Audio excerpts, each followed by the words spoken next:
August 1, 1944, 10:23 m. over Romania. From a distance, the Liberator looked like every other one in the formation. Four engines, silver fuselage, twin tail fins slicing through the thin blue haze above the Danube.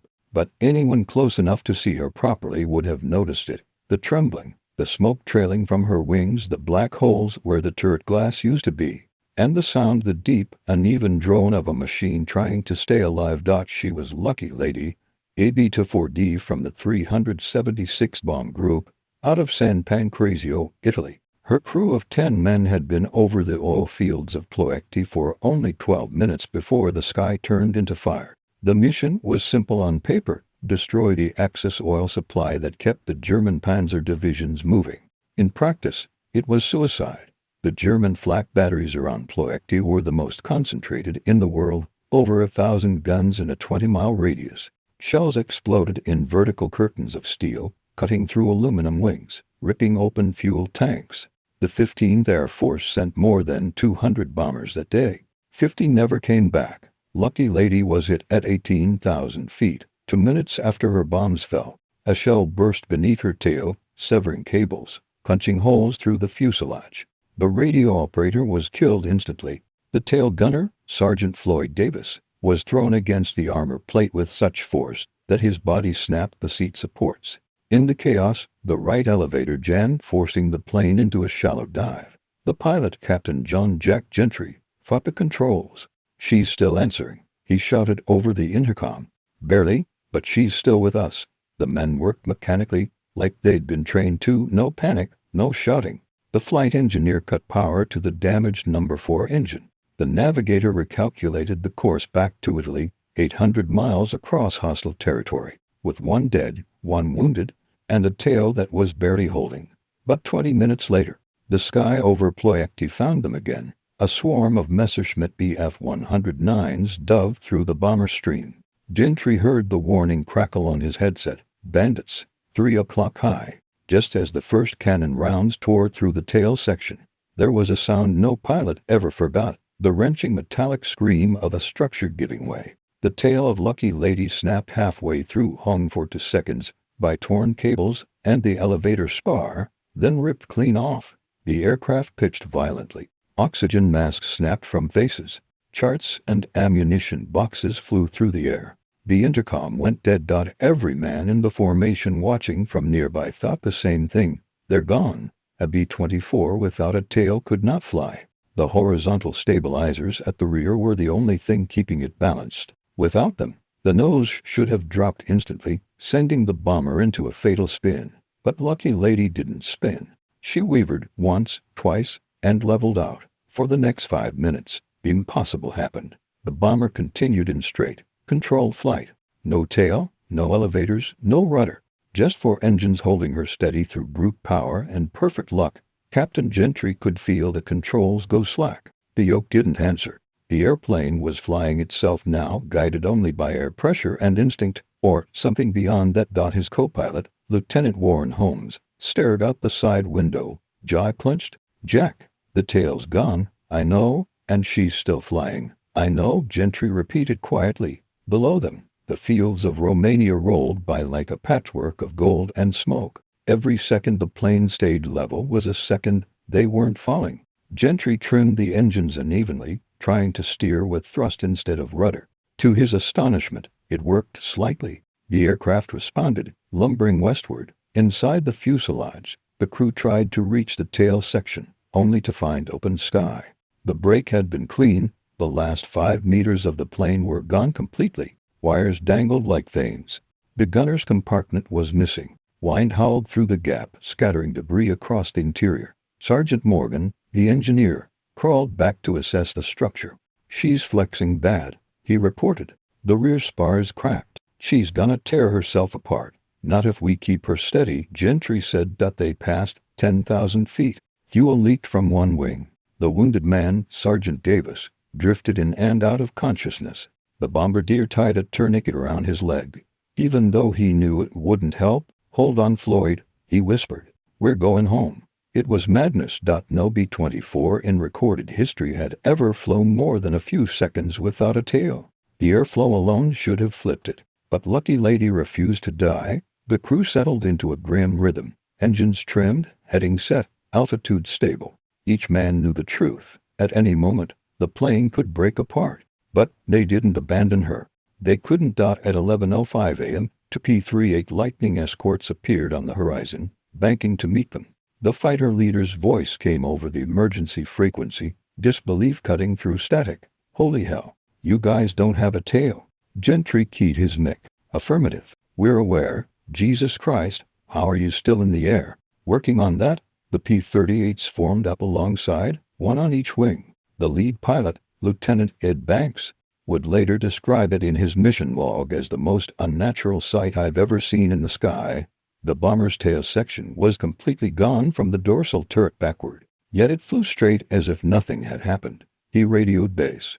B-24 with no empennage heading southwest at 7,000 feet. Appears stable. Crew alive. For the next 2 hours, the three aircraft moved together, a crippled bomber and two Angels on its flanks. Over Yugoslavia, the Liberator lost another 1,000 feet. The turbulence tore a section of the rear fuselage completely off, but she held. At 1:40 p.m., the Adriatic shimmered beneath them. Salvation. Italy was only 40 minutes away. Then, the number 3 engine coughed once, twice, and died. The propeller feathered automatically.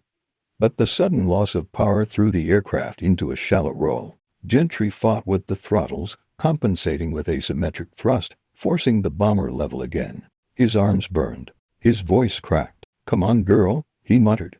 Just a little farther. Below them, the escort pilots could see the open fuselage where the tail had been, sunlight streaming straight through, like a wound that refused to close. By the time they reached the Italian coast, Lucky Lady was barely holding together. The skin along the fuselage was torn in long strips.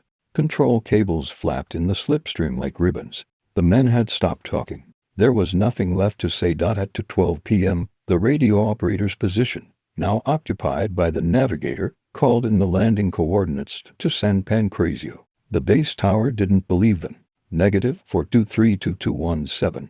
You can't be in flight. Your tail section was reported lost." "We're coming in," Gentry replied, and they did. The Liberator descended over the Adriatic, wings trembling, 3 engines screaming in an even rhythm. The control tower fell silent as the crew watched a half-destroyed aircraft appear over the runway threshold. No one should have survived that mission. No plane should have flown that way. But Lucky Lady rolled in on final approach, her shadow broken but her will intact. At 50 feet, she began to yaw.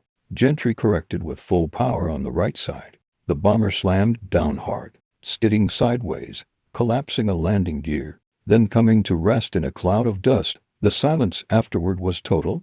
Ground crews stared as the men climbed out, faces black with soot, eyes hollow, uniforms soaked in blood and oil. When Gentry stepped onto the tarmac, he didn't speak. He just looked back at what was left of his aircraft, a winged skeleton, broken yet somehow alive.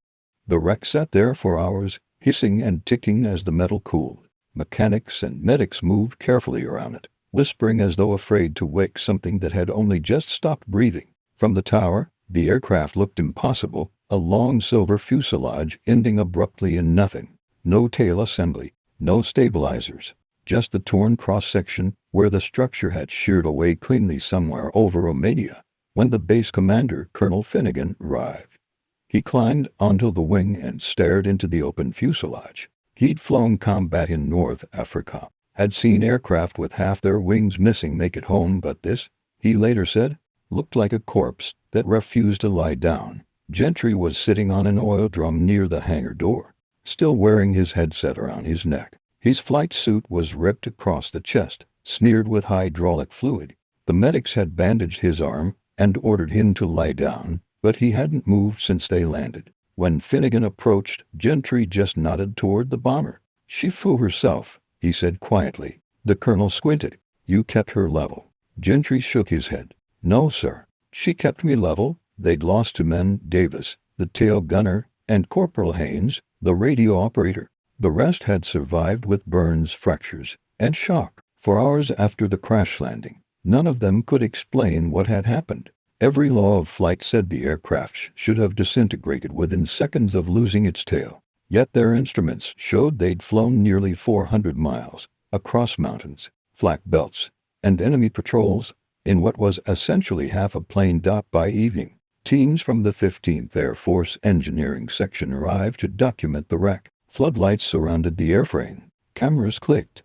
They measured the break, clean through the rear bulkhead, severing all control cables to the rudder and elevators. The elevator rods still hung loose, ends twisted and blackened by fire. The inspection officer, Major Thomas Rickard, looked at the angles and shook his head. "She shouldn't have made it past 10 seconds, he muttered. "If you'd told me this story without the evidence, I'd have called you drunk." Gentry's co-pilot, Lieutenant Holmes, added a note to his after-action report that would later become legend. "Controls unresponsive. Plane maintained stable flight despite total loss of empennage.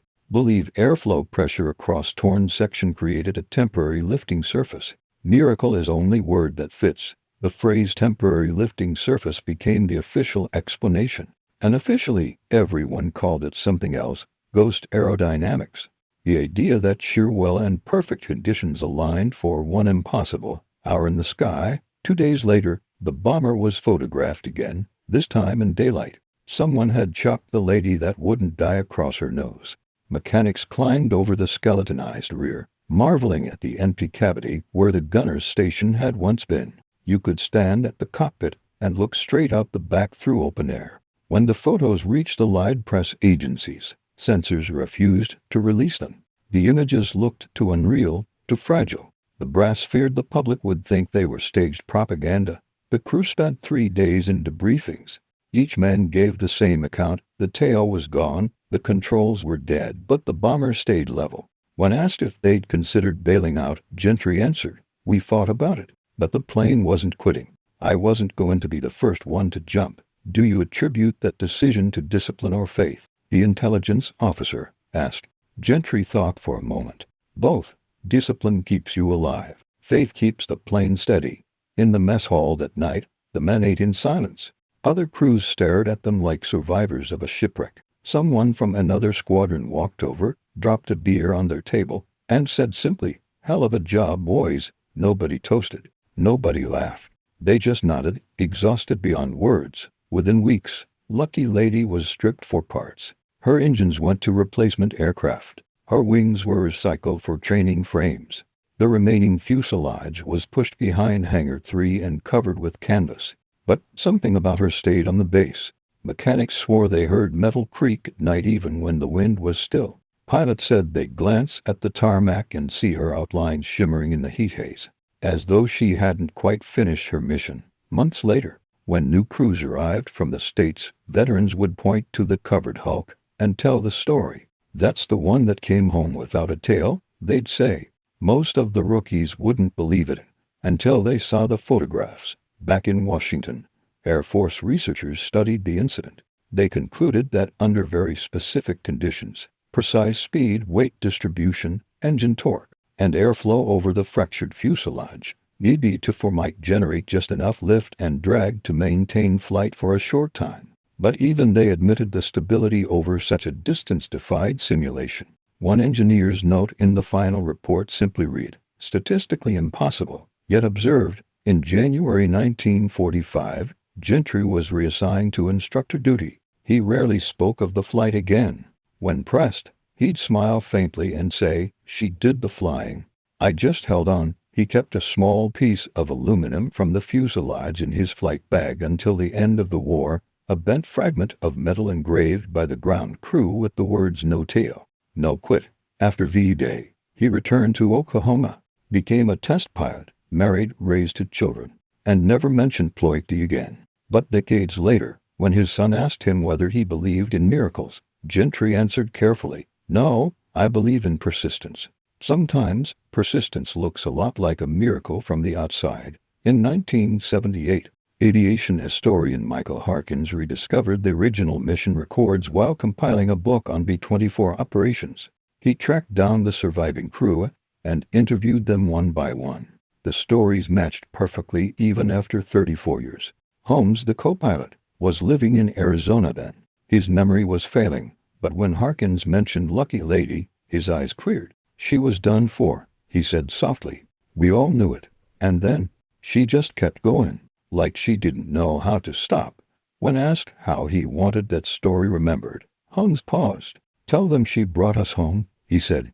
That's all anyone needs to know. Even now historians argue about what really happened over Romania. Some say it was pure aerodynamics, that the turbulence behind the fuselage created a pocket of lift that mimicked a stabilizer.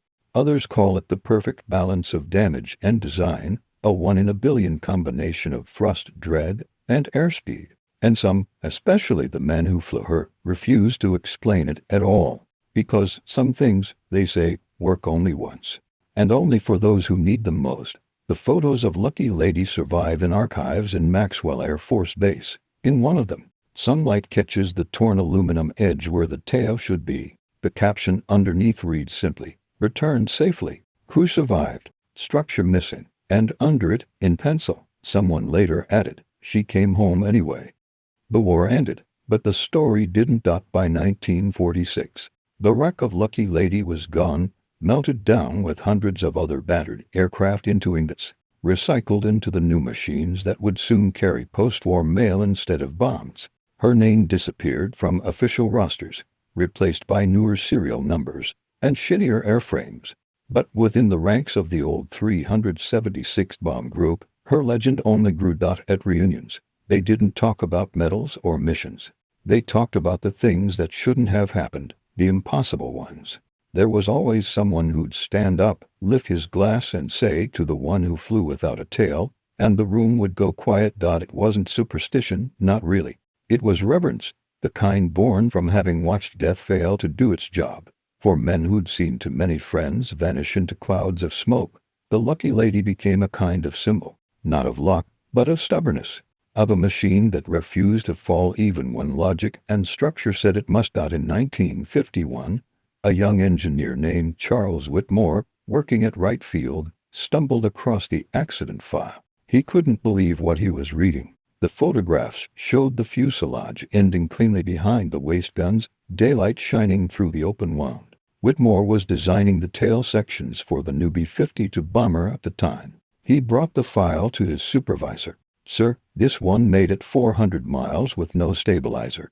That's impossible." His supervisor studied the report for a long moment. Then he said, quietly, "Impossible keeps us employed." Whitmore later admitted that the incident changed the way he thought about design forever. He started focusing not just on performance, but on survivability, what he called the second chance factor. Machines fail, he wrote in his notes, but sometimes they fail in ways that still protect the people inside. That's where design becomes grace. The term caught on in post-war engineering circles, grace under failure. It became a quiet philosophy of aviation safety. And though no one said it out loud, its origin traced back to a bomber that had flown home on nothing but balance, airflow, and faith. In 1964, the Air Force Museum at Dayton began compiling stories of aircraft that shouldn't have made it. They tracked down every mission where structural loss was recorded but the crew survived. Only one entry listed total tail loss, B-24D Lucky Lady, serial 42-32217. The archivist, a soft-spoken woman named Evelyn Carter, wrote a note in the margin. No known aerodynamic reason for survival. All data verified. Witness accounts consistent. Recommend classification as historical anomaly. That phrase, historical anomaly, became official in 1967 when the report was published in a technical bulletin. It was a bureaucratic way of saying, "We don't understand this, but it happened anyway." By the time the 1970s rolled around, nearly all the crew were retired. A few had passed away. Gentry lived quietly in Tulsa, his flight log still tucked in a drawer beside a yellowed clipping from Stars and Stripes. Once in a while, a journalist or a student would track him down, hoping for a dramatic retelling. He'd listen politely, then say only, "She came home, didn't she?" But in 1975, during a veterans air show in Texas, something unexpected happened. Among the restored aircraft on display stood another B-24, not Lucky Lady, of course, but one restored in her markings. The paint was fresh, the aluminum gleamed in the sunlight. When Gentry saw it, he froze. He hadn't heard that low four-engine growl in 30 years. The pilot of the restored plane approached and saluted. "Sir, she's not the real one," he said. "But she still flies?" Gentry smiled, eyes glistening. "That's all she ever wanted." They took him up for a short flight that afternoon. Witnesses said he sat in the co-pilot seat, silent, hands resting on his knees, staring out the window as the fields passed below. When the plane turned west, toward the sinking sun, he whispered something no one could quite hear, maybe a prayer, maybe a thank you. In the years that followed, the story spread beyond the veteran community. It appeared in aviation journals, magazines, and later, documentaries. The narration was always the same: a B-24 that flew home with no tail, a crew that refused to give up, a mystery that defied the laws of flight.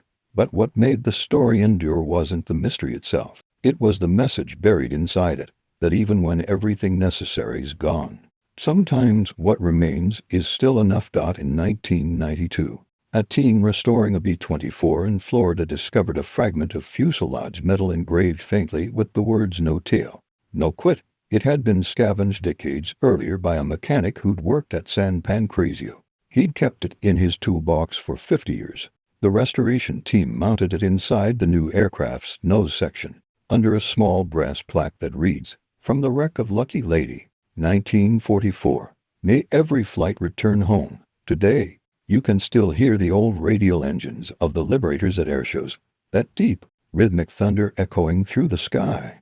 People look up, shielding their eyes, and for a moment, history feels close enough to touch.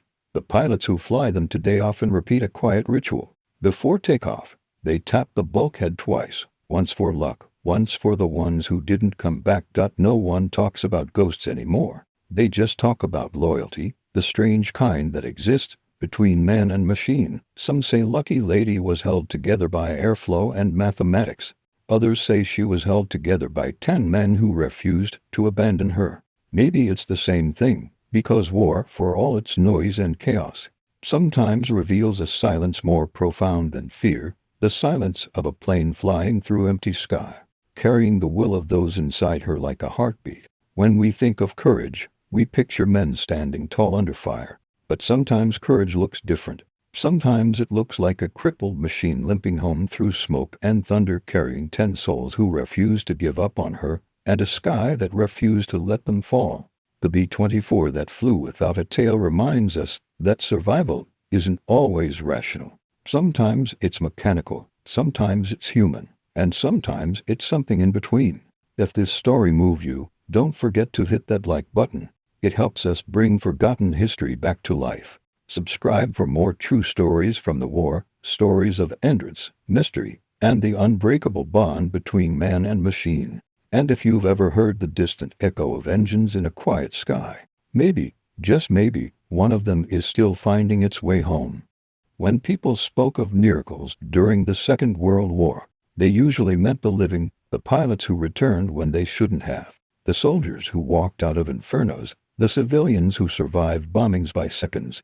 But among airmen, there was another kind of miracle, the mechanical one. Machines that should have failed and didn't, engines that kept turning when oil was gone, wings that stayed on after being shredded by cannon fire. These were the stories that spread quietly from one mess hall to another, whispered at airfields in England, Italy, and North Africa. The Lucky Lady became one of those stories, a mechanical ghost that haunted hangars long after her aluminum was melted down. By the 1980s, most surviving B-24s were grounded museum pieces, but their stories had taken on a second life in film and literature.